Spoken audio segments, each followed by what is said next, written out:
Welcome to another episode of Rap in Order. I'm First Class Reg. Hey, I'm Torian B. And today we're going to get into Magna Carta Holy Grail, which is Jay-Z's album. I believe it's his 12th album. Sorry. Yeah, because 444 is his 13th album. Like, that was on billboards everywhere.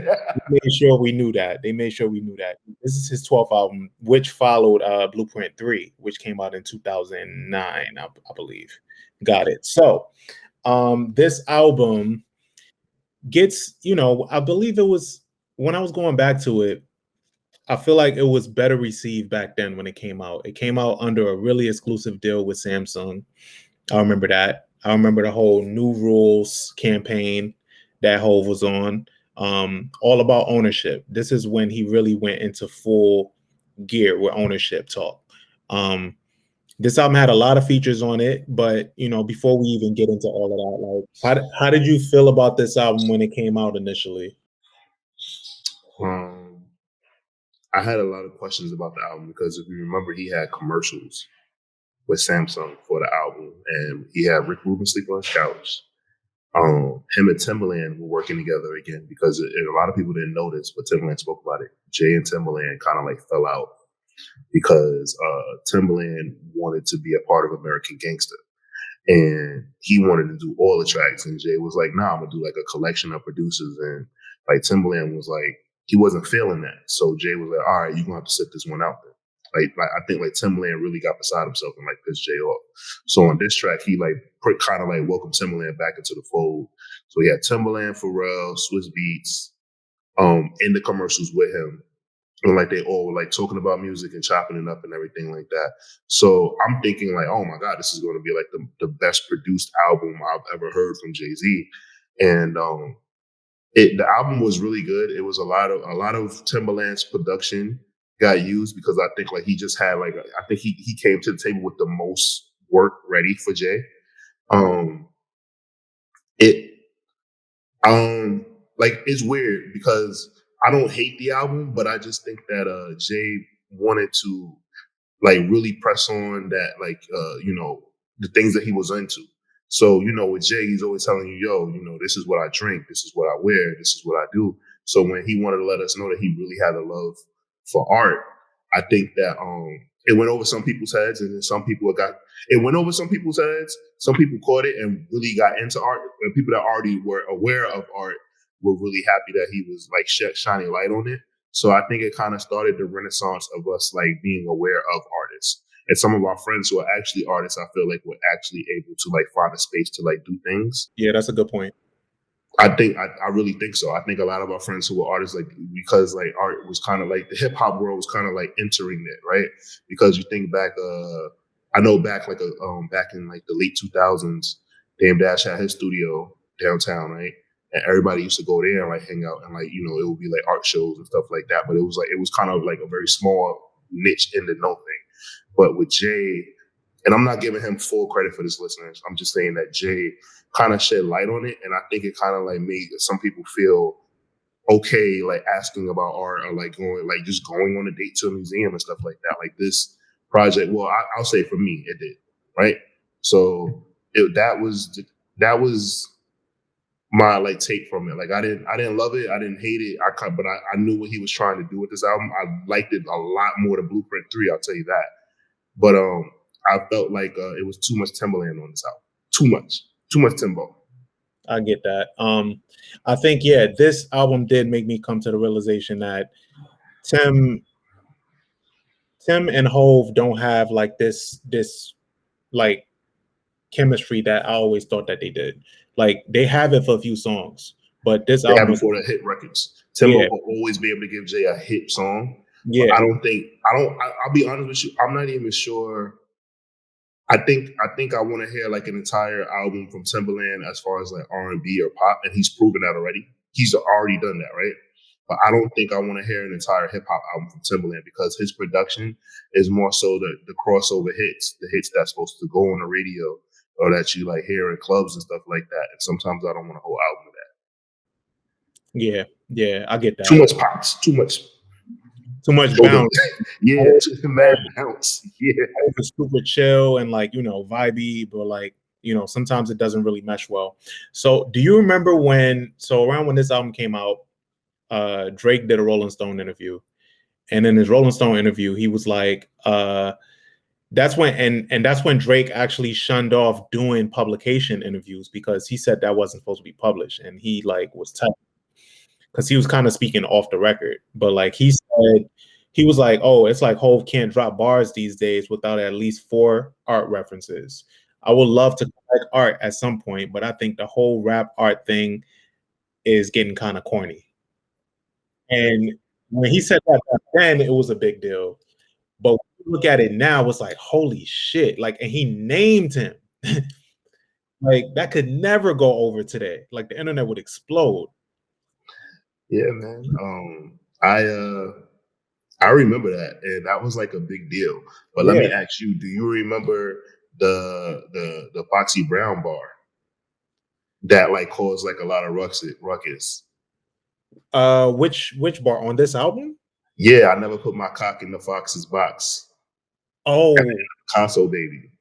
Oh yes. Okay. Yeah, because that was a whole controversy with did he sleep with Foxy Brown when she was underage and everything like that, and like a lot of people was like remember Dame Dash pretty much said like, yeah, but like I don't like, but then he like backtracked, was like, well, I don't know what another man is doing. I'm a grown man. I don't know, man. Oh yeah. That's Dame Dash fashion. Right. But and then do you remember Hov responded back to Lil Wayne for saying, "I'll kidnap your fiance." Yeah. And then Wayne and then Hov came back, was like, "Yo, you're not going to do anything like with my wife. Are you crazy?" Yeah. But I think where Hov was in his life. I mean, he was 43 when this album came out. He's 50. He's in his 50s now. And at the time, I feel like he was trying to find a lane for older rappers to take. So him doing 30 something on Kingdom Come was like, back then it was like, this is, I don't know. It's like he was taking a risk at that time, even though it didn't look like it. But rappers that were getting older weren't talking about older shit. So he's older. He's talking about collecting art. He's talking about his kids. He's talking about his wife. So 444 became the more refined copy of what he was trying to do with Magna Carta. Like he was able to talk about all of those things and then some with 444. Mm-hmm. But and I'm gonna tell you why 444 worked and why Kingdom Come didn't work. Blueprint 3, I don't know what the fuck that was, and why Magna Carta Holy Grail didn't work. There was turmoil in his life, and we actually saw it and we actually had like footage of it, and everybody had questions.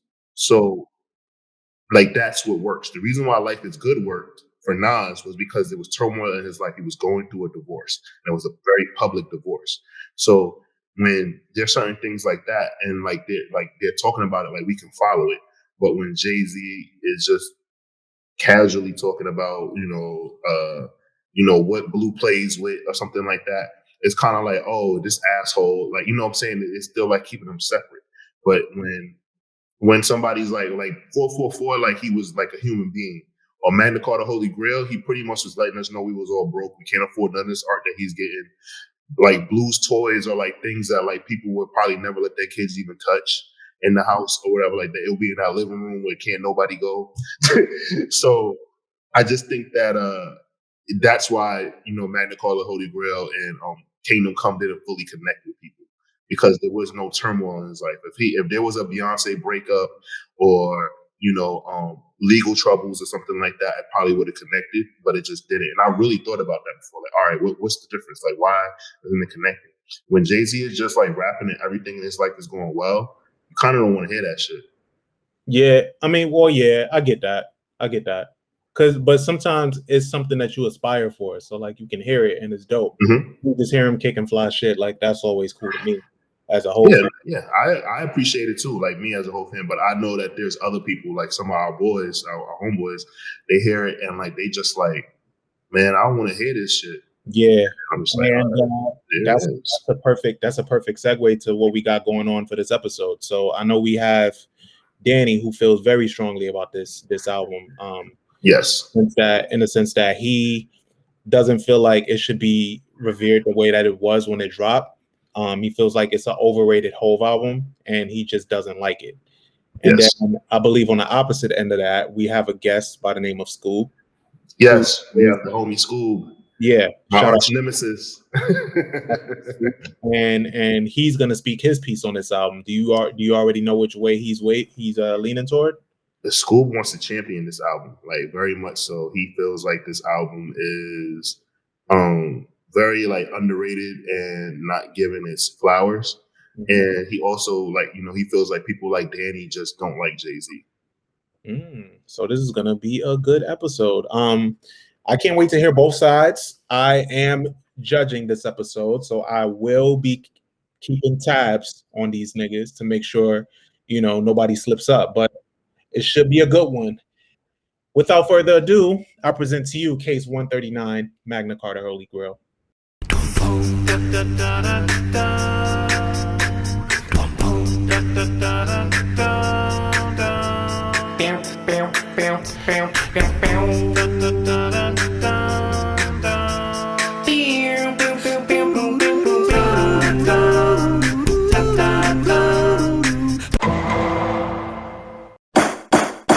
Welcome to another episode of Rap in Order. I'm First Class Reg. I'm Torian B. And today I will be serving as your judge for this album that we're getting into. I have my defendant, Danny. Yo. And my plaintiff, which is Skoob. Thank you for joining us, sir. And then I have my witnesses, which are Tori and B. Robbie Digital, where is he? And I have Funny Julius here as well. So, who wants to kick us off? I know Danny feels very strongly about this album as far as it not being that good of a Jay-Z album. So I do want to hear more from that. Skoob, you feel like this album is pretty good, right? Not a classic, but you just feel like it doesn't get the credit it deserves? Okay. Correct. Got you. Well, my actual thing. Should I get into my thing or what? Yeah, I mean, you're the plaintiff, so it probably should start with you first. Go for it. Y'all gotta excuse me too. I'm trying to be professional. I'm also doing a kickback on Saturday, so I'm like working at the same time, making sure everything is together. So that shameless plug was despicable. Was that the invite? I don't even need to do that. You already know my work, my man. Oh, you know my work. Anyway, I like this. So here we go. My argument isn't necessarily that the album is this masterful piece of art. It's not saying that. My argument is the fact that I don't like the energy shift in 2021 versus when it came out, because it's completely different energies from everybody. Everybody now disrespects the album and sees it as a low-ranking project in Jay-Z's discography. However, when the album came out, that is not the energy. Jay-Z himself literally ranked his album. He ended up ranking it 6, but when he did his Twitter rant, if you guys remember, he came on Beyonce's internet and was firing off tweets, responding to people. He actually possibly considered ranking it 4th, right behind. I'll actually give you the albums. He said it was tough to rank above Reasonable Doubt, The Blueprint, and the Black Album. So those are the only 3 albums at that moment that Jay put in front of Magna Carta Holy Grail. And when did he say this? Was it right after the album came out? Yes. Okay. Yes. It was when the album came out, everybody's firing off tweets. And also, just to back it up, you guys remember this. This is when he ranked his albums right here. Put it out. I remember that. And also, all you have to do, look, man, this is what I do, man. I got evidence. I got pages of tweets of rave reviews of the album that day. People going crazy, talking about where they ranked it. You see how much they loved it. So the energy shifted completely 8 years later, which is not cool, because that's not really You know what I mean? Revisionist history shouldn't apply here, because now all of a sudden everybody's like, oh, well, it was whack. Nobody really liked it. That's a lie. Literally 8 songs from that album were in rotation, regular rotation on radio and in parties. Those songs were Holy Grail, Picasso Baby, Tom Ford, Fuck With Me, You Know I Got It, Oceans, Heaven, On the Run, and Beach Is Better. All of those songs are in active rotation on radio and parties and clubs, whatever you want to, the whole point is the album came out, 8 records. 8 records. When can you name an album that had 8 records in rotation like that? In regular rotation. I don't know if you can. So Drake's the fact album. that people Sorry, it's your turn. Sorry, go ahead. Exactly. Let me keep going, Italian friend. So the point is, the album when it came out was official. Everybody fuck with it. Everyone, not just a couple people. Everyone fuck with it. But now 8 years later, everyone knocks it down. And the last point I'm going to make is, even if people want to say it's a whack album, whack from Jay-Z is peak from most artists in this industry. We know that. So a weak Jay-Z album is literally somebody's best body of work. I yield my time. Thank you, Skoob. And with that, we're gonna get into Danny. You have any words for him? First and foremost, I would like to thank our witnesses for coming. I'd like to thank the ladies and gentlemen of the jury for listening and giving us their time. I would like to first address the whole issue of revisiting an album over time. That is actually the exact reason we have this podcast. And that's the exact fun that we have, is going back and revisiting albums, seeing how they stood time, seeing how they were relative to us then and how relative to it is to us now. Now, I, for one, can say very confidently, I did not like this album from the moment it came out. My friends who are in here can vouch that these songs came on and I was not jamming in the club. I was not jamming in the party to it. I have stood on this stance from the beginning. I only like 5 songs out of this entire album of 16 tracks. That is not even a half of a good album to me. Can you tell us which ones? Yes, the songs I genuinely like from this album, I like Holy Grail. Picasso Baby, Tom Ford, Fuck With Me, You Know I Got It is the same song with different beats. Same subject matter, same everything, same repetitive use of choruses. That's another problem I have throughout this album. The choruses are horrible when Jay-Z's doing his own choruses. And even on the Rick Ross, Fuck With Me, You Know I Got It, they're repetitive. That's all it is. It's repetition of the same line over and over again on at least 7-8 songs. So the songs I really fuck with, I go from 1, and from 1 I skip to 5. And even the subject matter of Oceans, for me, comes to the same thing that was 2 through 4. So it just, Oceans happens to be the better one because it has Frank Ocean on it. Then Danny, wait, just to not to cut you off, I'm sorry, but before you get into all the tracks, I do want you guys to be able to name the songs that back up your point. So name the songs that you think are the ones that sound the same. This album down that are terrible. Okay. And Skoob, you're gonna name the songs that that kind of make your point. Okay. While I enjoy Picasso Baby, when the beat first shifts changes, I don't like those opening bars from Jay because it's my exact problem with Jay, and he's acknowledging that he doesn't care. So that's cool. It's not for me. Fine. I do appreciate the New Yorkness of this. However, when you go to tracks 3 and 4, which are Tom Ford and Fuck With Me, You Know I Got It, and Oceans, it's the same subject matter. I get it. You're rich. You can afford this shit. Cool. That was fine for 1 song. I don't need 4 songs with the same concept matter back to back. And out of the 4 songs, it's saved with the 5th one, which comes in, which is Oceans, because that shit's just great. And Frank Ocean outshines him on it. The album picks up after the 5th song drastically. The energy shifts completely to a point I really love from songs 6 through 9. which is Fuck Up the World. I love that song. Somewhere in America is great. Crown is really underrated to me as a Jay-Z song. And I love Heaven. Heaven is my favorite song on this album. After that, it goes back to Losing Me right away. And honestly, there's not another place on this album where I get drawn back in as a fan.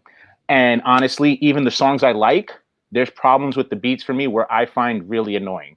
There's something about Jay-Z over electro hip hop sounding shit that does not sound natural and sounds incredibly forced to me, especially for the time. I think that was something that was cool and in the moment with albums that were going around. I think everybody, you know, it was the post 2013. Everybody was half on EDM, half on not, you know, cool. It was a weird era.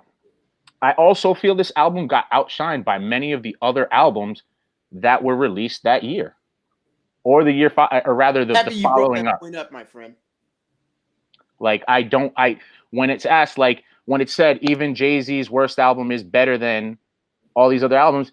Nah, there's multiple other albums that were better around that time. 2013 and 2013, I felt all the one-hit wonders outshined this album. You had the Trinidad James. You had the wait, who else you had? You had the Fetty Waps. Did you just say Trinidad James outshined Jay-Z? The singles outshined the singles from this album. That was the year of one-hit wonders, 2013. We had a bunch of people who came out with songs that were polarizing, and those polarizing songs had bigger moments to me throughout the year than this album had. Do you have more one-hit wonders to reference? Yes, I'm bringing that up right now. I'm sorry, I just accidentally closed the window. Wow, Trinidad James superior to Jay-Z. Who knows? No, I'm just saying a song. Nobody said Trinidad James is superior to Jay-Z. Let's stick to the words that are being used specifically. We had Rich Homie. It was the year of one-hit wonders with Ace Hood, the Bugatti. We had Type of Way with the Rich Homie Quan. Migos had just come out. Rocco had the You Don't Even Know. I don't even think any of these songs were bigger. The biggest song he had was the Magna Carta Holy Grail with Justin Timberlake, right? The Holy Grail. As far as charting? No. I mean as polarizing, as defining the moment in time. Okay. That is the only song from this album to me that defines the time. Like if you were making a playlist of 2013, that's the only song from this album I feel would go into what was the sound of 2013. Well, I mean, we're not debating yet. I guess you're done. Yeah. So also when it goes to the 5 songs out of 16, that's not a good album to me. To be a good album, I got to be able to at least sit through half of your tracks, at least for you to get at least 50%. 70% of your grade is showing up. If I'm not showing up for most of your album, goodbye. I think everything else outside of the actual music of this album was really great. I think it was marketed well. I think what he went about with using Samsung to promote it and putting it on phones while annoying for many people was brilliant. Samsung is the biggest phone company in the world. Android's like whatever we want to say, we're Americans, so we're stuck to iPhones. However, when you go around the world, that's what it is. They don't have iPhones in a lot of places around the world. So I thought that was brilliant. I think his rollout, even how he did the Picasso Baby video, brilliant. But it doesn't add anything musically for me. And I'm only here to argue the point of musically, it didn't sound good. Okay. All right. So I want to get into Skoob. I know you had some tracks that help uphold your point that you were making. Do you want to get into so all right. So off of this album, right? Off this album, it had so of the 8 that I mentioned that were in rotation, like at parties, clubs, all that other stuff, there were 7 that actually charted from the album. So, that's one thing. And then on top of that, for you to say musically it didn't do anything, it sparked a huge tour between him and Beyonce. The On the Run tour was record-setting, a record-setting tour between That's the the two. worst song on the album. That's actually one of their better collabs on a Jay-Z album. This is before the Carters. If you look at their discog together, their collaborations together, all of their best collaborations are on Beyonce's projects. Agreed. Now, the Jay-Z, On the Run on this particular album is one of their best on a Jay-Z album. It's still Think about it. It sounds like you're adding a lot of words before just to not say it's one of their shittier songs together. No. I'm saying their best collabs have been on historically have been on Beyonce's project. So this shouldn't be brought up in lines of their best anything together. Period. No, because the song is good. It's really not. Okay. Okay, let's put it this way. Would you really okay, Beyonce sounds amazing on it. She steals the show on it. She outshines him. I don't want to hear anybody rapping like Beyonce's an outlaw. And yeah, I completely agree. Okay, I have heard a good amount from both sides. Do either of you have a witness that you want to call up to further prove your points? Yes, I'd like to call. Can I call a witness? Yes, indeed. I'd like to call Julius. Bring my man Funny Julius up here. Now, okay. Can I state why I'm calling Funny Julius first? Why is that? Because Julius is in the streets. He's at parties. He turns up. He walks in, commands the room, immediately gets in the middle, battles anyone who steps to him, and he's an all-around world-traveling young man. I know that he knows the vibes. When he walks in, he felt the energy, all that. So let's go, Julius. Hello. What are we? Are you? I thought you was asking me a question about it. Me? Yeah, you. Do I ask him questions? Oh, yes. My bad. Julius. Now, would you say that in this time period, do you remember what you were doing in 2013? Actually, I do, and it's so funny because I think it was the finals, right? Yes. It was during the finals, so yeah, I remember that. And do you recall hearing, a few Jay-Z songs during like basketball highlights and all? Yeah, of course, absolutely. Yeah. Okay. So would you say if you hear a rapper's song, being the soundtrack to either highlights or commercials, it's pretty successful then, right? Not. I can't say really because you have one-hit wonders who would have their song during the playoffs or finals or whatever, and their album mix up. Okay, so fair enough. Whatever. Samsung, biggest phone company in the world, right? You think so? Yes. Pretty big. We don't subscribe to it, but pretty big nonetheless. My phone. Do you think a $1 billion company like that would just partner up with something that's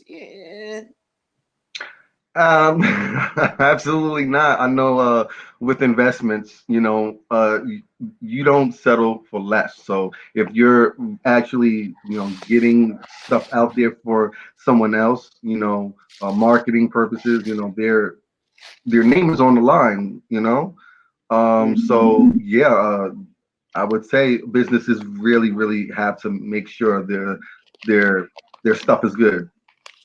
Your product is good. Okay. So I'm gonna just throw some names out there, and you tell me if you're familiar with them. Is that all right? Yes. Okay. Beyonce, Giselle Knowles, heard of her? Yes. Okay. Nasir Jones. Yes. Okay. Timothy Mosley. Yes. Okay. Those are pretty good names, right? They are great names, actually. I'm going to throw you a curveball. Justin Timberlake. You heard of him? I'm so sorry. I'm so sorry. Yes, I do. Okay, so if I told you, right? What if I sent you a text message, right? And I said, Julius, I'm at a party right now with these people. Would you show up? Absolutely. Would you expect greatness? Absolutely. Would you think it's probably a highlight of your year? Hell yeah. Okay, that's what this album was. It had all of them on it. All of the greatness of an amazing party, a function that would change his life. The highlight of the year, the function of the year, the throwdown jam of the year is what this album is. That's what that's what happened. So let's just say, Julius, these people, and I sprinkle in a couple people. Terrence Nash, you've heard of him, right? Of course. Okay. Sean Carter, I know you know Yes. that. Okay. Rick Ross. Yes.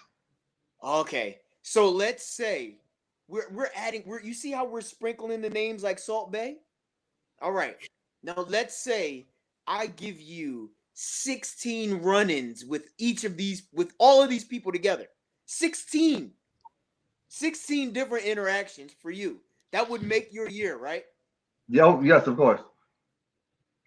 Listen, from track 1 to 16, boom, Salt baited. So, would you say that experience would be fulfilling, right? Yes, of course. Your Honor, I think I could keep going, but I don't think I need to anymore. Your Honor, permission to cross-examine the witness. Wait a minute. Okay, Let me wrap up. I'm sorry, I had a lag. I didn't realize you were still talking. I'm sorry. It's all right. It's okay. Julius, would you also say you know how to work your shoulders? Like when Of course. Okay. So when I don't know, when Tom Ford comes on, it made you bop a little bit, right? No, not really. Not really? But it made No. you He don't party to a white man. Wait a minute. Aren't you a white man yourself? I'm a white passing person of color, sir. Yes. But he's not rapping. He's not partying to a track if I dropped it too. So this guy looks like Turtle from the fucking Entourage. And this is what's happening? No way. Anyway, Julius, come back to me. Pause. All right. So, if you hear "fuck with me, you know I got it," doesn't it make you want to low-key sell some drugs a little bit? A little bit, yes. All right. See, that's motivation to make money in a pandemic. All right. So, lastly, you're an investor, right? Yes, I am. Okay. Would you say that if your house had a couple nice art pieces in it, it would be valuable? Yes. Ever heard of Picasso? Yes, I have. Okay. So let's say over the course of, if I said, Julius, come meet with me for 4 minutes and 5 seconds to talk about art, do you think you'd walk away with some valuable gems to then invest and therefore make your life better and those after you? You're good. You are good. I tell you right now, that was good. Yes, I would. All right. I rest my case, Your Honor. We have made him successful in the street and in art. This is black wealth. This is generational wealth. Funny Julius Jr. now has his life set because of 4 minutes and 5 seconds investing in a listening session about art. Thank you. Thank you, Skoob. And Danny, would you still like to cross-examine the witness? Oh, wholeheartedly. Julius. Yes. What would you say you do for a living? You can say I'm in social media and creating content. So marketing is where you would go. Yes. Okay. So in marketing, let's say boy. you're an ad agency, right? Let's say you're something like, I don't know, maybe agency of the year running 5 years in a row, Droga 5, that handled many of Jay-Z's campaigns. Let's say, you're Samsung or you're the NBA. Oh my God. And before you have an album or a product, you just happen to know the greatest rapper that ever existed happens to have an album coming out. Now, are you going to wait till that album comes out before you use it to market everything you have? Not me. I'm gonna You're going to base it on his reputation, aren't you? Yes, I am. Now, being that he's the greatest rapper alive, and you have all these things, you're just blindly in investing this money. So, especially because he's a marketing genius. What did he do before this? We had the Rhapsody commercial where he reenacted all of his great albums. He had the Hyper Pavilion commercial where he curated it for, the likes of Shaun White and all these great artists and actors. So you would say Jay-Z already has this marketing mind, marketability before this album even came out, right? Absolutely. Okay. So would it be safe to say that they hired Jay-Z and not the album to push their product? Yes. Okay, thank you very much, number one. Now, why don't you like Tom Ford? Tom Ford is cool, but it's just something to just listen to and lay back to. Could you relate to this song when it came out? Absolutely not. Yeah? How did it make you feel? Made you feel broke, didn't it? You can say a little bit, yes. Yeah, it made you kind of feel like Jay-Z was being an elitist, didn't it? Not really. Not really, but he's mentioning all these things you can't afford, and he's also repeating the name of a white man profiting off of black people purchasing his merchandise just because Jay-Z said it over and over again. And not even on a good chorus, let's be honest. Is that correct? Could you agree to that? Tom Ford is just like, it's the beats. The beat is like really what really does it for me. Oh, I wholeheartedly agree, but we're not here to discuss a black that. man made that, by the way. The beat, yes, we know. Now let's go to the producer that you said. Another thing you brought up, Timbaland. What rap album that's worth a damn before this has Timbaland produced? Rap album? And any witnesses could join in at this point. What rap album has Timbaland done that is worth shit for him to garner executive producing a Jay-Z album? Are you talking about up until that point? Yes. Missy Elliott. That's an entire rap album? Yeah, she's a rapper, yes. I don't consider Missy a rapper. Missy's a singer who happens to rap, and she also helps co-produce a lot of her shit. Missy is not just a rapper, and it's disrespectful that you would limit her to such a limited capacity. I want to hear from one of your witnesses has something to say here. Tori and B, you want to step up? I just want to say maybe Timbaland really likes making white men sound better because he the executive produced the Bubba Sparks album. Oh, I forget. He did Bubba Sparks. That's right. And Justin. Oh, he is perfectly well-rounded to executive produce and control an entire Jay-Z album. It makes a world of sense. Now, let's go further down this rabbit hole. Do you feel like just because names are attached to a flyer, you want to go to a party? Julius? Yeah. Yes. Yes? Okay. So what if you get there and the fucking party's whack? I'm leaving. All right, then. So what happens when you get to an album that has all these illustrious names that are supposed to catch your ear off the rip and they don't? What do you do?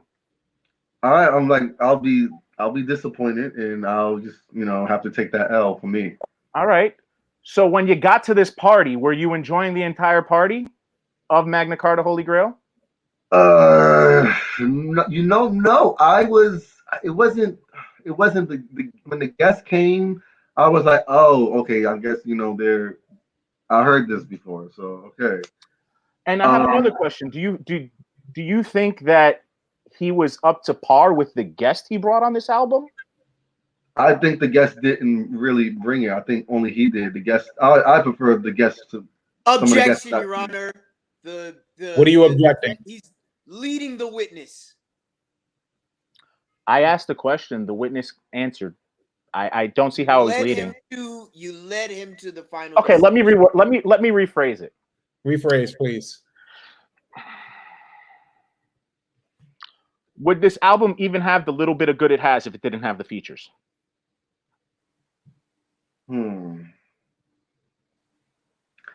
Ooh, because you have. I mean, the Nas it was the Nas one was the Frank Ocean one was like, come on, like that. You needed that Frank Ocean one.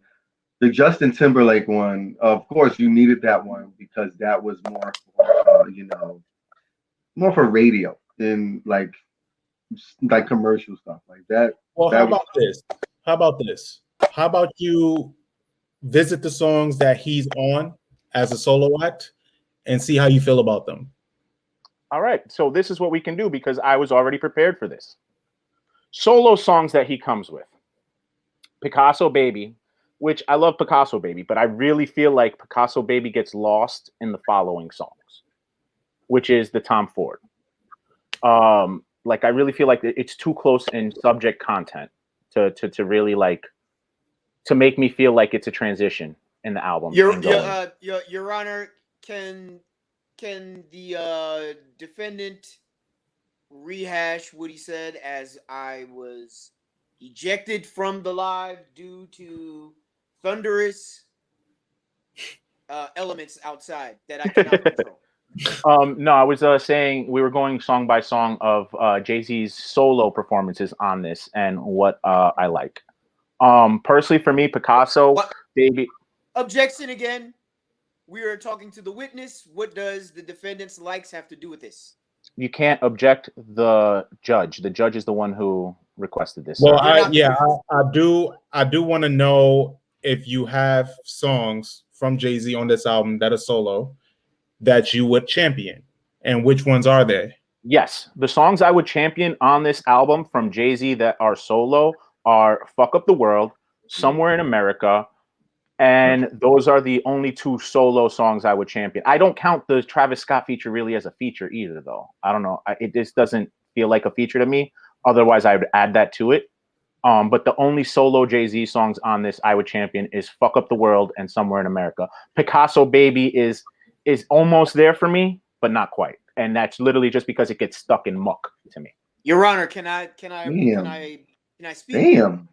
Do you still need your witness for this? Can he step down? Oh, he can listen. It's fine. I don't. Now, hold on. Here we go. Actually, yes, Julius can stay. Julius, you remember our friend Turtle's assessment of the album in the beginning, right? Yes. Okay. Now, do you remember when he went in a group of songs? After it gets past this, it gets this for me, and it does this for me. You remember that, right? Yes. You do remember him saying Crown was one of his favorite songs that was underrated, right? Crown's not a solo song, though. There's no feature listed here. Go ahead, Julius. Go ahead. Travis Scott's on there, sir. Wait. The song does not have a feature. We'll get there. Julius, you remember that, right? Yes. Okay. And do you remember him also saying his favorite song on the album was Heaven, right? Yes. Yes, he did say that. Okay, so I would like to present the track list. Okay? Now, Julius, you see number 5 here. It says Oceans, right? Yes. Who does it say? What does it say next to Oceans? It says featuring someone, right? It says featuring. Oh, Yes. there we go. There we go. It Features says Frank featuring Ocean. Frank Ocean. Features Frank Frank Ocean. Ocean. Yes. Okay, I'm gonna scroll very slightly. Do you see Crown? Yes, I do. Do you see Heaven, his favorite song? Yes, I do. Do you see any features on either of those? No, I do not. Your Does Honor, he I'd sound like to like a present a man you count. can? Does he? No, no, no. I'm not done. Objection, objection. Does he? He's No, no, presenting no. false I'm not information. done. I'm not done. So, does he sound like a man you can trust? I don't think so. Because if I would I like if to point I out. Julius, I would like to if point I out though, hand you, Scoob, before you continue, I would like to point out, Scoob, that Heaven actually that's Justin Timberlake on that. Your Honor, I have evidence. No. Look, we're not. This is a piece of evidence I'm presenting here, Your Honor. All right. Can for the record, Your Honor, where did he I'm get not this? done. Just a question. What Where it did you get says- this? Where did you what get it this, sir? says is this, Julius. You see, this is a track list, correct? Yes. If I just hand you this piece of paper and you say, "Oh wow, Jay-Z did 1, 2, 3, 4 out of 5 songs by himself," that's how it looks, right? Yes, that's how it looks. So I think we see who we can trust here. Okay. Excuse me. Oh, I'd like to cross-examine the witness. Perfect. I'll wait till Scoob comes back. Okay. I actually, well, first off, I know Rob wanted to say something. Oh, I got Rob next. Rob is important to my next part of my argument. Don't worry. Okay. I just want Scoob to come back. I don't want him to feel left out, with his poor man's Wi-Fi. yeah. You paid the Wi-Fi? You paid the cable? We're strong. Okay. All right, cool. What the? So, as I'd like to present my evidence, sir, from a reputable source, as you can see, as I'm sharing my screen. Wait, Your Honor, did Robbie need to see what I just presented? Did he need to see that? It was masterful, actually. I saw the evidence, Your Honor. So, just to show that the defendant, or no, rather the plaintiff, is falsifying evidence to drive his argument, we can go to a reputable source, which is Genius, which actually has confirmed translations from Jay-Z himself and has confirmed multiple songs. That's, green checks. That's usually what they mean, is that the artist themselves confirmed too. So when you want to scroll down and you actually look at the track list, there are two songs that the plaintiff just tried to get off as me telling fibs. Just proves that he's showed up unprepared to court with a faulty argument full of holes. Because Crown features Travis Scott. Wait, let him finish. And Heaven features Justin Timberlake. And you can even see that little green check right there. That means it's confirmed by the artist. That means it's confirmed by the artist that Travis Scott was on that song. So I would just like to bring Robert Williams, aka Robbie Digital, to the stand. Now, Rob, I'd like to ask you a question. Is it Uchi Wally or is it one mic? For me, it is always Uchi Wally. It is never one mic. I rest my case. All right. Robbie. How's it going? Nice to meet you, friend. Pleasure to meet you, Scoobs. So, where are you from, Robbie? I'm from the Bronx. Okay. You guys, your family all up there and everything? You guys get together for like Thanksgiving and stuff? We do from time to time. I really hang with my friends mostly. Okay. When you do get together with family, what type of dishes do you have? Oh man.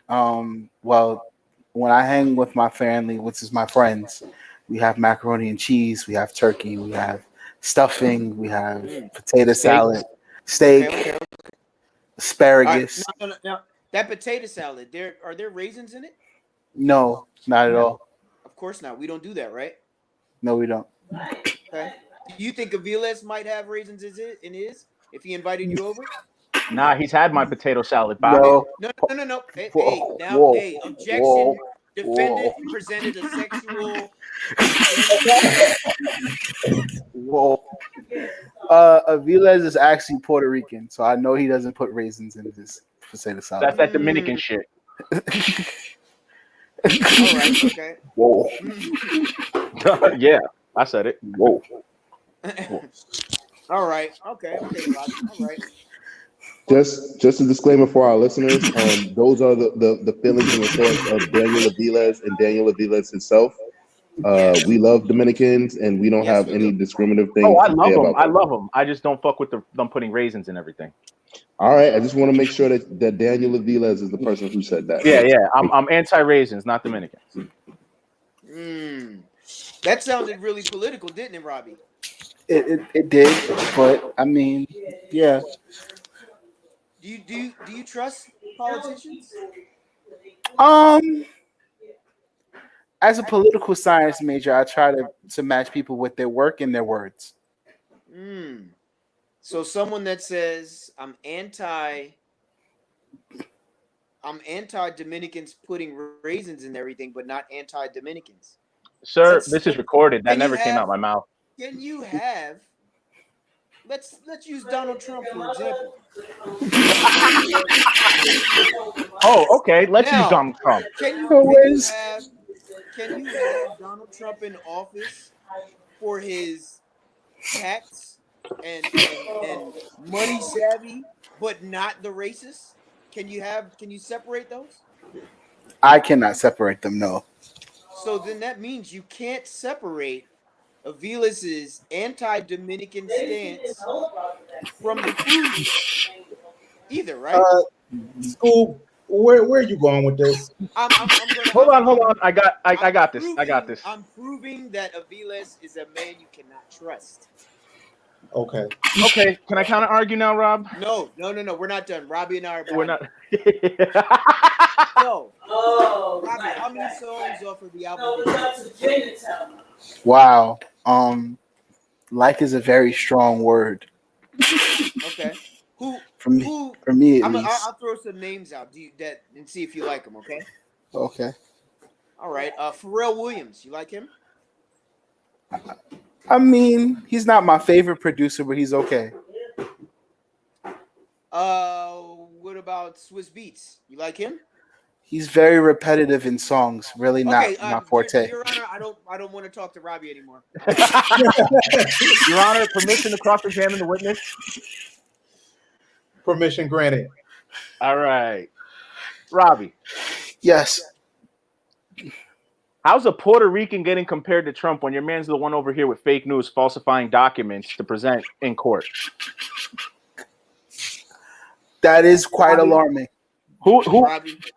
How is your man's here throwing around such vicious and unhealthy jabs in just, courtroom where we're just trying to discuss music?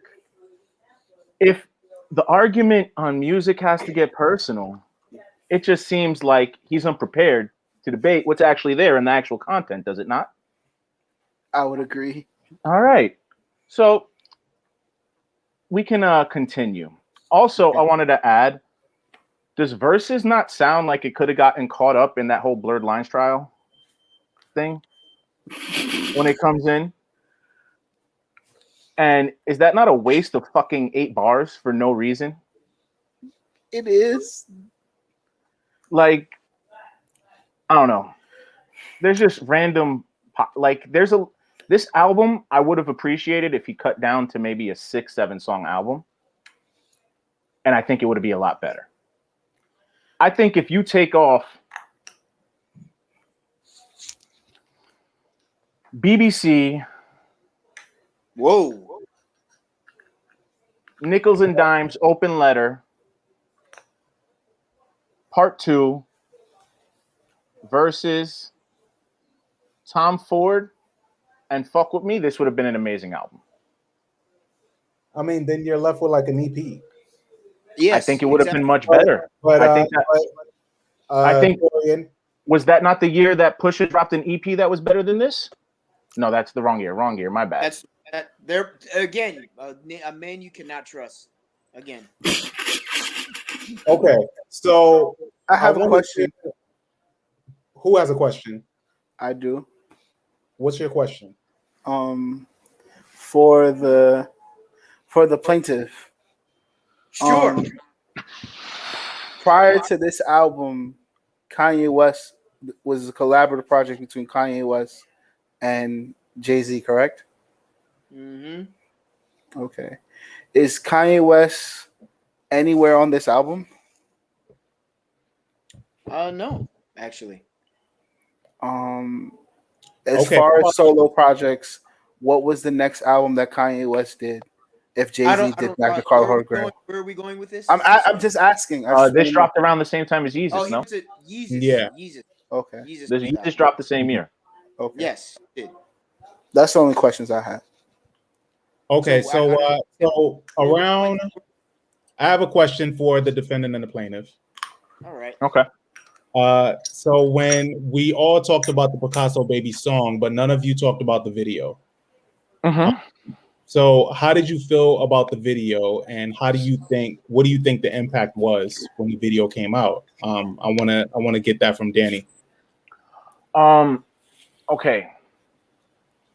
I try to see when I look at this, I try to see this as the general audience. So it would kind of mean more because I kind of feel like, for example, our group of friends, we were more in tune with that art scene and things going on. So I don't think there was anything he wasn't talking about that we didn't already understand. And then I think there's also a wave of people who didn't really get into art or feel open about expressing themselves with art until then. So I loved it and what it meant for culture, but the impact didn't, like, I got it. For me, it wasn't the, oh my God moment that it was for a lot of people.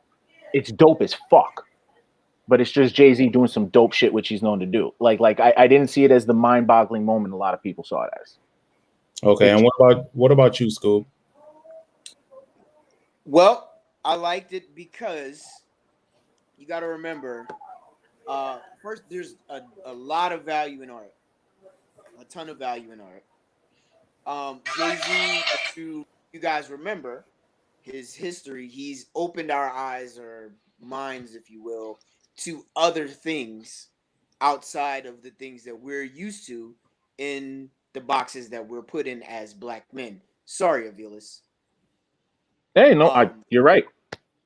No, I'm fucking with you. But anyway, art is something that we're not necessarily privy to in schools as far as like education. You know what I'm saying? Like we don't know. If you ask, you probably ask like the average young kid who Picasso is, they have no idea who you're talking about. So for us, it's an eye opener, it's an introduction to another space that we're not really privy to as black people. So I appreciate that. That's why Julius is now rich, because he spent 4 minutes and 5 seconds listening to Picasso Baby, enjoying Picasso Baby, and now investing in fine art. So I appreciate everything that song embodies. Thank you, Your Honor. Okay. Thank you. It's such a New York track too. Like it's just so in it. It's so New York. The beat change just gives you that old J feeling for a quick second too. That I like that he dove in. He got into for a sec. Now I want opposite ends of arguments here. I do want Skoob. I want you to tell me what you don't like about this album.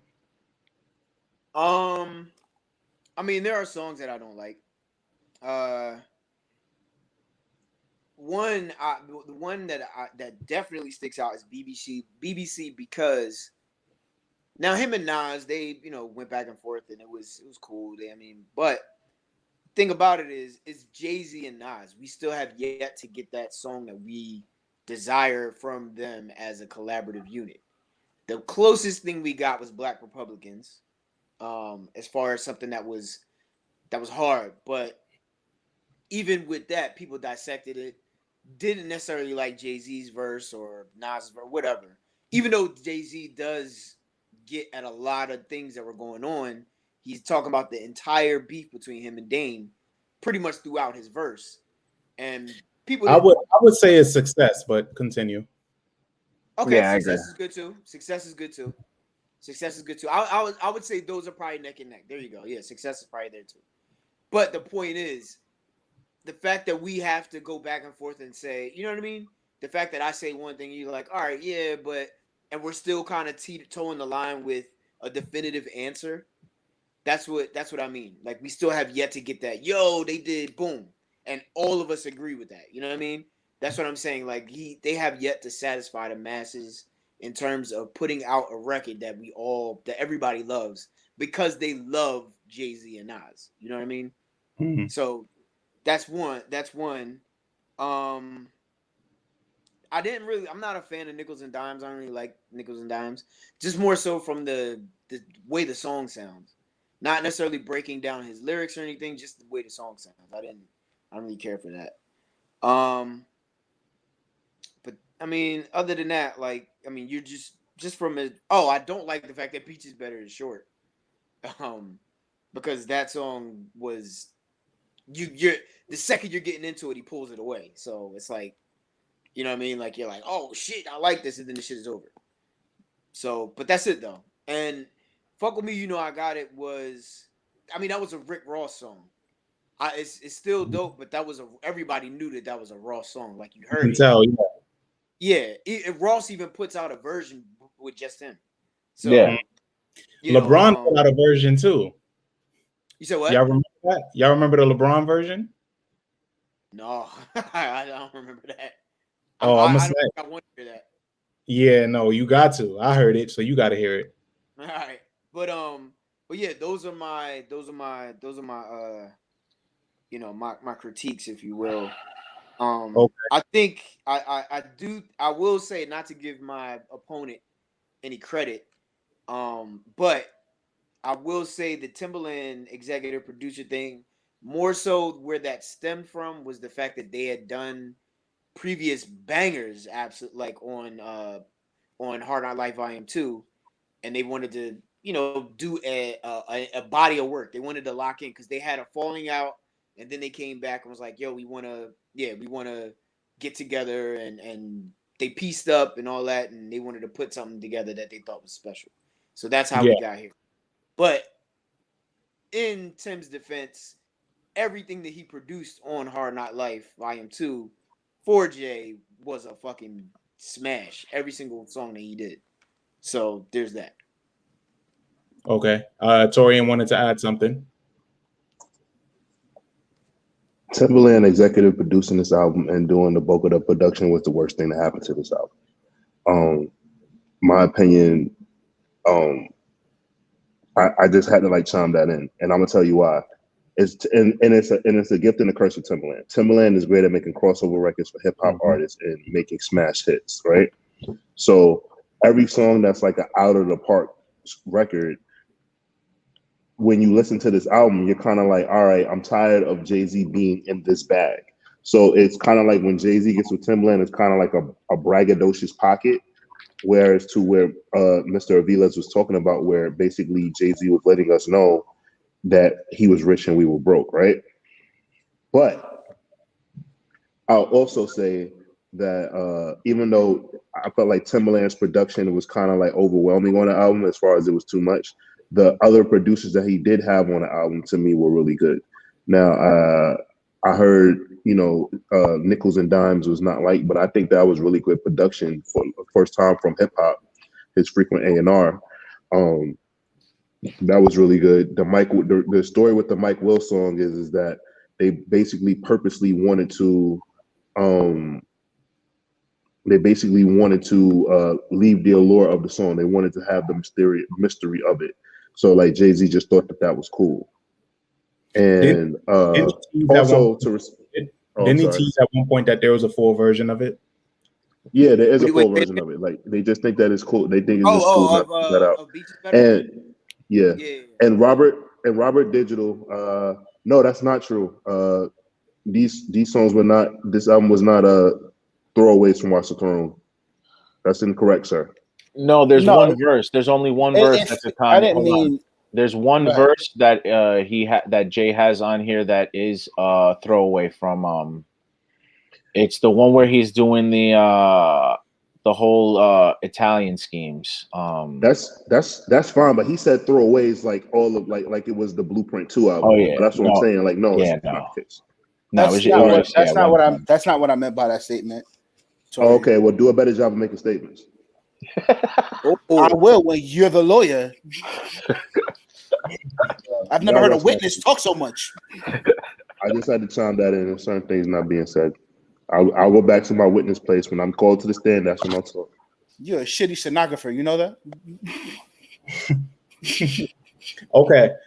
So Danny, I believe I wanted to ask you, what did you love about this album?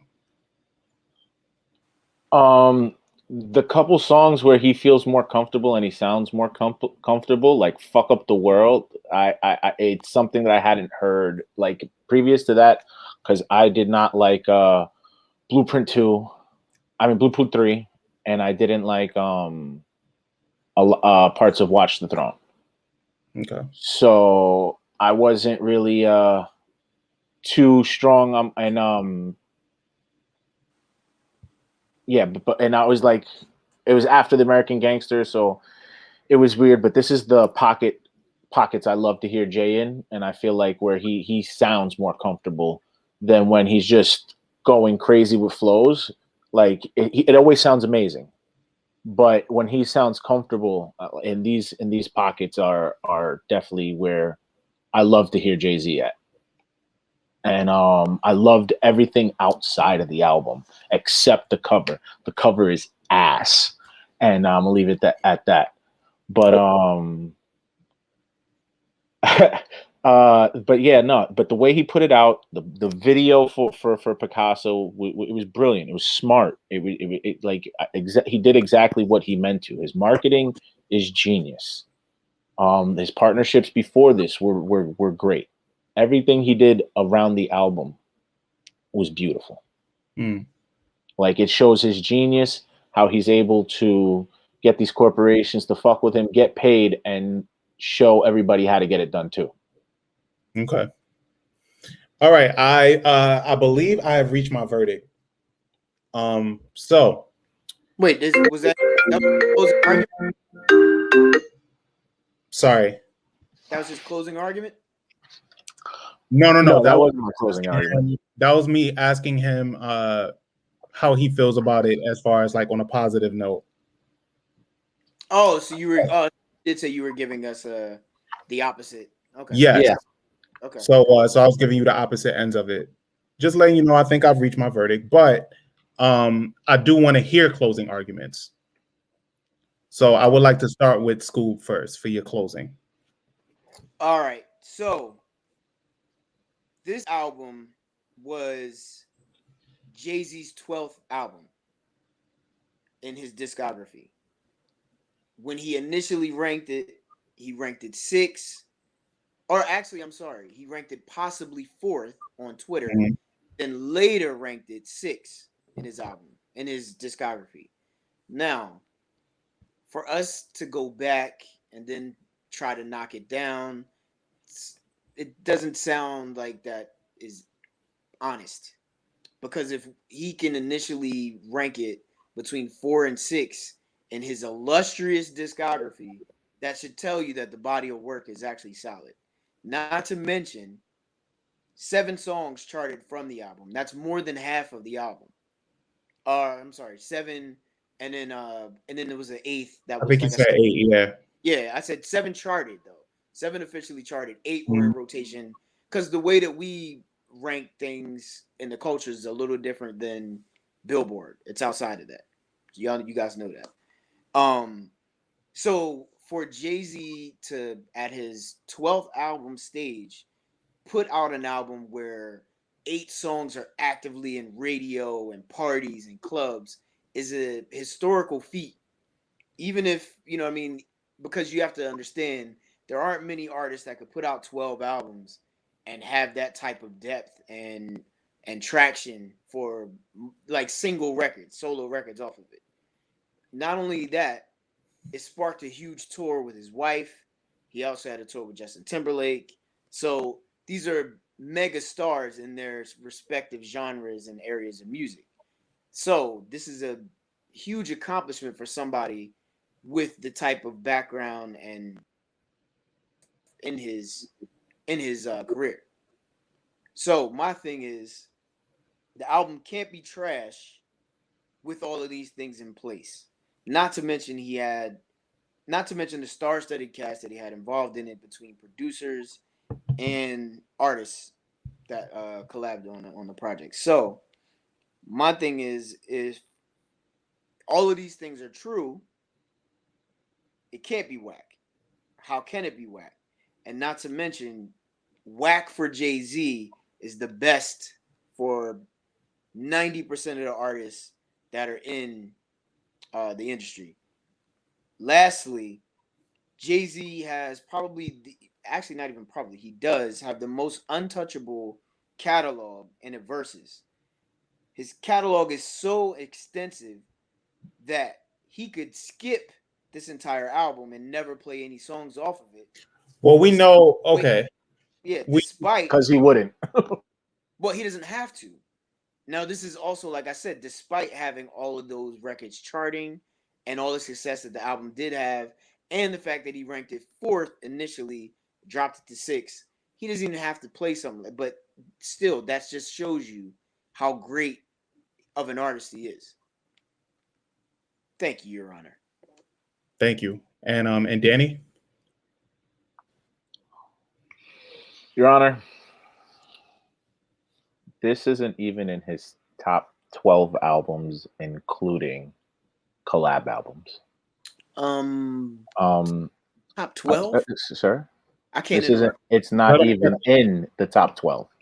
That's oh wow. All right.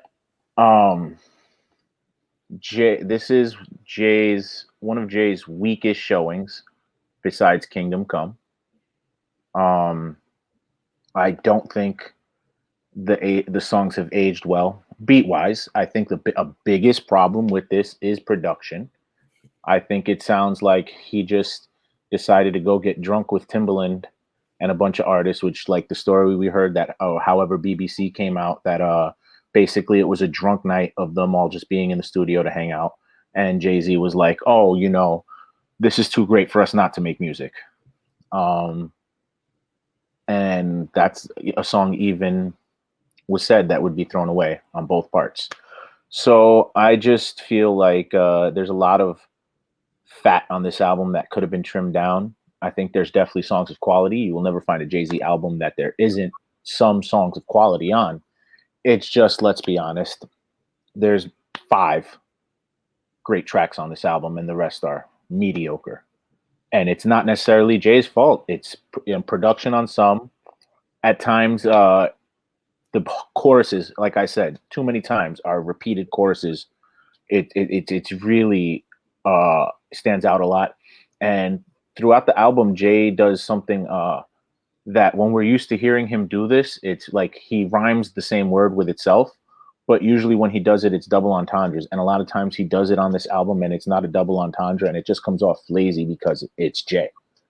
I also feel like we also have to hold him accountable to him because, if you're going to set the standard, like, let's keep it real. And let's be honest, there were at least 7, 8, 9, maybe 10 better albums that year. What are they? Can't. Okay. We had Yeezus. Yeezus was not better than Acid Rap. My Name Is My Name. Wait. Time out. Yeezus was.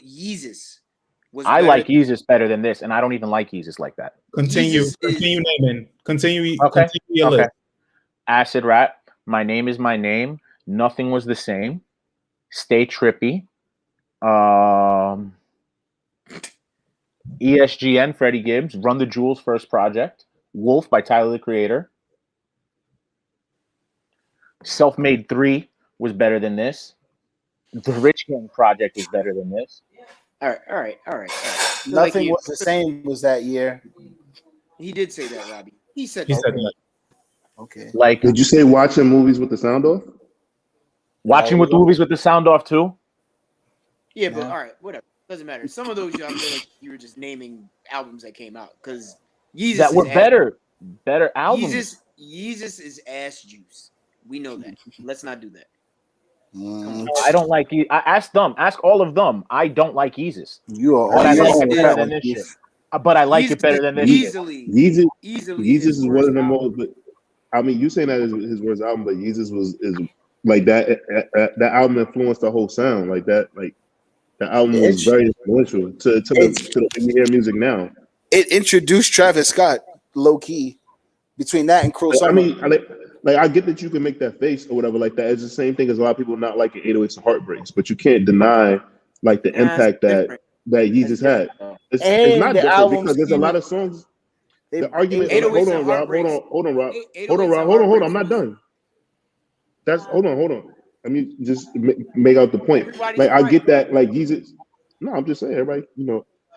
Yeezus like is so far from like left from what he was doing, but like if you go to parties, like you're giving the example, right? You kept giving the example of if you go to this party and you see these names, right? Yeezus absolutely is that. When you go to parties, what songs you heard? You heard Blood on the Leaves. Blood on the Leaves was banging. Okay. Blood on the Leaves was banging. Hold My Liquor was banging. Bound 2 was banging. Like you know what I'm saying? Like a lot of songs from Yeezus are extremely influential on how music is made now. So I get that you're shaking your head. Maybe that's just not a cup of tea for you, but I'm just saying that they're like that. Like you're saying, like it's ass juice. Like no, like did you not see the Yeezus tour? You say that the album is terrible, but that's because it's Kanye. But nah, that album was trash. Do any of y'all listen to you today? Yes, because I'm in it. It's incredible. I listen. I don't want to digress. I listen to songs off of Yeezus now. I'm coming from a place of not liking it at all, and I'm starting to like Yeezus now. I don't want to go. Do you guys still listen to? Blood on the Leaves is good. I'll give you that. Bound 2 is amazing. Yeah. Bound 2 is good. Yeah. The entire album, like we have an episode where we talked about it. So I listen to the entire album. It's the first one. Yeah, it's the very first episode. I still listen. Don't ask me because I champion the album. I still listen to it. That's another conversation. You guys can talk about it. That I can get on. But without further ado, like I said, I reached my verdict. You guys put up some really good arguments, so this wasn't easy for me to go over. But I will have to say that Aviles was the champion of this. Reason being, one, Skoob, the track list was one of your downfalls, and Julius was actually one of your downfalls because you had Julius. He was on your side. You had him with all the points that you were giving, and then Danny cross-examined, and that's when things went left. I think Julius even lost the points that he was trying to take for you or in your favor. But you presenting all the evidence that you had in paper form was really, really well prepared. Danny was well prepared. He took notes as well. I think that you guys really went at it in a very clean-cut way, and I was very, very thoroughly impressed. Skoob, you're shaking your head at the verdict. I understand. I feel like this was a sham. I was set up. You were not set up, I promise. Torian didn't give me questions. I'm joking. You want to know what's really funny, Skoob? You want to know what's really funny, Skoob? You purposely didn't call me to the witness stand because you probably thought that I wasn't going to agree with you because we argue so much. You weren't on. I was on. No, listen. You did not call me up to the witness stand, right? I was here. Mm-hmm. And I laughed to myself because I was like, wow, I was really prepared to argue for this album because I don't agree with Danny. And you called Julius up, who does not like the album. That's why I didn't. That's why I didn't call. That's why Danny didn't call, and that's why Danny didn't call me to the stand. And I was like, yo, Skoob fucked it up. No, honestly, like the thing, y'all were going in and out. Like the rest of y'all, it was only me and Danny on the and Reg on the screen. So I didn't know. Like Julius was just there, and I'm like, oh, well, Julius is that was the setup. That's Yeah. why, mind you, that's why I was confused in the beginning with the screen, because it kept going in and out. I didn't know that that's just the setup though of StreamYard. So that's just how it is, where like the witnesses won't really be visible the whole time, but when you summon them, they'll just pop up. Yeah, like it was Julius. All you and Robbie were going. That's why I'm like, all right, well. Yeah, because when Reg was introducing everybody. All right, so I'll take blame for that. But you would have called Julius if you saw all three. You still was going to call Julius up first. Like I like you were like, all right, familiar. He comes on. Even with Julius's dislike, I think I did have some good moments with him. Oh, you had some great moments. You had some great moments because I really feel like you're the one that's case if you'd have called me to the stand. You had Julius. Right. You're probably right. And the thing is, I was just getting Danny on the technicality with the trackless shit. I knew what was going on. And I'm just like, wait, I had to be some evidence that's like, you know. No, yeah. You had it. That was excellent. I'm telling you had it. But then like it was the whole you talking about him specifically on like why we can't trust him and which was great. Which was great. You have to make your opponent look weak in some sort of way. I get it. I was so ready to talk about the whole Timberland and Justin Timberlake white man connection and this. I was ready to take it there. Skoob. Look, I was ready to go in on Justin Timberlake, you know, basically molesting a black woman and then hiding his hand after doing it. Skoob, if you ever know one thing about me, there's two people that I dislike in this world very much. So that's Justin Timberlake and Chris Tucker. So if you ever want me to argue against them, let me know. You gotta let that Chris Tucker thing go. I did see you say so. Why don't you like Chris Tucker, yo? All right, well, wait. Let me just wrap this up first because I know he's about to come in on that. But you guys have been great. That's the official verdict for this episode, case 139 of Rap in Order. I have and always will be First Class Reg. I'm Torian B. Peace out.